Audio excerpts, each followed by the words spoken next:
kind of getting into the meat and potatoes of simplicity of what's really going on here. And I know this really bothers a lot of the sovereignty movement groups because they're a little bit delusioned on the fact of what sovereignty are they trying to promote. Are they trying to start their own sovereignty movement, their own territory, their own place? Or are they really there for the only real option that is contrary to what the legal state controls as sovereignty under evil, which is Satan, is the sovereignty under God, but it's not that you're your own sovereign. That's a total ridiculous concept, since sovereignty requires subjects. So if you think you're a sovereign, that doesn't make any sense, because then who would be your subjects? We're either owned by the state, the legal state of man, which is governed under Satan, or we're basically owned by God as his creation, and therefore under his son Jesus Christ as the ultimate sovereign and king. So when we look at the term agnomination, which is a fancy word from the Roman Empire of what is a legal surname, I'm going to go to the 1828 Noah Webster's dictionary. And the 1828 Noah Webster's dictionary defines agnomination as an additional name. We've dealt with that before. Remember, additions under Bouvier's law, 1856, can be claimed by none but assumed by anyone, which means there is a problem in the use of that name or that title. And agnomination is an additional name or title, a name added to another, as expressive of some act, achievement, etc., a surname. Then it goes into allusion of one word to another by sound. So you know that when you speak and you go to courts and you state, if your name, therefore, we're going to use John Doe as an example, John being your God-given name, Doe being the surname or the legal state name, you merge them together. So there is what we call an illusion going on in the sound, because we merge them together based on the fact that they're no longer existing on their own, separately or distinguished.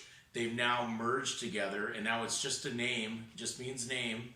And that, of course, relates to the birth certificate that is used in most cases, which just has the term name, never says given name or surname. So when we go to the next word, which is, I know Webster's 1828 dictionary, it states the word allusion is a reference to something not explicitly mentioned, a hint, a suggestion, by which something is applied or understood to belong to that which is not mentioned, by means of some similitude which is perceived between them. So we have to remember that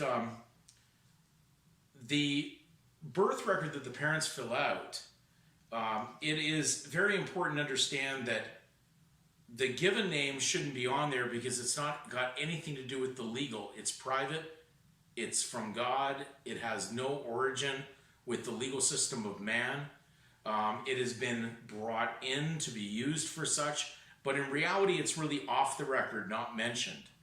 And then when the surname is brought in, the legal state surname, that is basically where the hint or the suggestion comes in, what we call the allusion. So we can go further in Noah Webster's 1828, and we go to the word allude. And allude is Latin, to smile upon or make sport with, of ad or ludo, to play. Now we're into the play. Now we're into the make-believe. It says to refer to something not directly mentioned, to have reference, to hint at by remote suggestions, as that story alludes to a recent transaction. So it's just an illusion, but it has nothing to do with the reality. But unfortunately, because of the fact that we decide to participate in it, we make it factual, we make it reality, because we consensually join to be a member in this illusion of this legal state name that belongs to a side that has nothing to do with a covenant with God.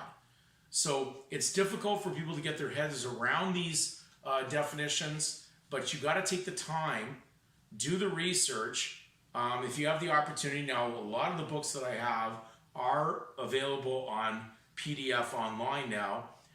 So use it while it's there, because if you have an option to do the research that way, it may be a little bit less expensive than obtaining the books. I've been blessed over the years to have had these things either gifted to me or found them for very low cost, sometimes being thrown away in used bookstores or basic community centers that were just tossing things away because people didn't seem to want to be involved in collecting books anymore. They seem to want to be involved in actually electronic access to print. So basically, the American dictionary, the English language, Noah Webster's 1828, it is available online, as a lot of the dictionaries are. You have to be careful. I know that at times when I research some of these dictionaries online, there are sanitizing, which means they've taken away certain definitions